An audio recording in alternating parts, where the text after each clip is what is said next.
వడ్లకు నిప్పు అయిపోయింది. వడ్లకు నిప్పు నెల రోజులైనా కొనడం లేదనే ఆవేదన, ధాన్యాన్ని తగలబెట్టుకునేందుకు యువ రైతు యత్నం.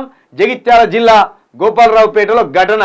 రోజుల తరబడి ఎదురు చూస్తున్న ధాన్యాన్ని ప్రభుత్వం కొనుగోలు చేయకపోవడంతో రైతులు తీవ్ర ఆర్థిక ఇబ్బందులు ఎదుర్కొంటున్నారు. ఒక పక్క అకాల వర్షాలు, మరొక పక్క రైతుల ఆశలపై నీళ్లు జల్లుతుంటే, మరో పక్క ధాన్యం కొనకుండా రేవంత్ సర్కార్ తీవ్రంగా నష్టపరుస్తుంది.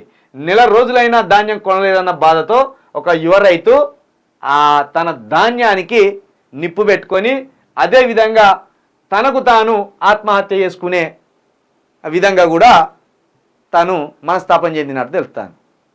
5 నెలలు అవుతుంది ప్రభుత్వం వచ్చి. వడ్లు కొనకపోతిరి, వడ్లకు బోనస్ ఇవ్వకపోతిరి, రైతులకు రైతు భరోసా ఇవ్వకపోతిరి, రైతు రుణమాఫీ చేయకపోతిరి, రైతులకు నీళ్ళు ఇవ్వకపోతిరి, రైతులకు విద్యుత్ కూడా ఇవ్వకపోతిరి. అటు పంటలు ఎండబెట్టింది మీరే, ఇటు వడ్లు కొనకుండా ఆ కళ్ళాల మీద ఉంటే ఈ చెడగొట్టు వానలు వచ్చి అట్లా పంటంతా నాశనం అయ్యేటట్టు చేసింది మీరే.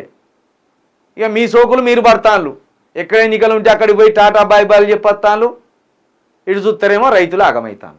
ఏమన్నారు, 500 బోనస్ ఇస్తాం మేము అన్నారు. 500 బోనస్కు దిక్కు లేకపోయా, అసలు పంట కొనడానికే దిక్కు లేకపోయా నీ దరిద్రమైన ప్రభుత్వం. నీ వ్యవసాయ మంత్రి ఎవరు? నీ వ్యవసాయ మంత్రి నుండి ఏం చేస్తాడు? నువ్వు అంటే ఎన్నికలలో తిరుగుతున్నావు. ఈ వ్యవసాయ శాఖ మంత్రి ఏం చేస్తాడు? వ్యవసాయ శాఖ మంత్రికి ఈ బాధలు కనబడతలేవా? ఇక పెట్రోల్ బాటిల్ ఏదైనా తెచ్చిండు, కథ వడ్ల మీద పోయినా పోసిండు, ఆ వడ్లకు నిప్పంటించే ప్రయత్నానికి ఒడిగట్టిండు. ఎంత తీవ్ర నిరాశలోకి పోతే రైతు.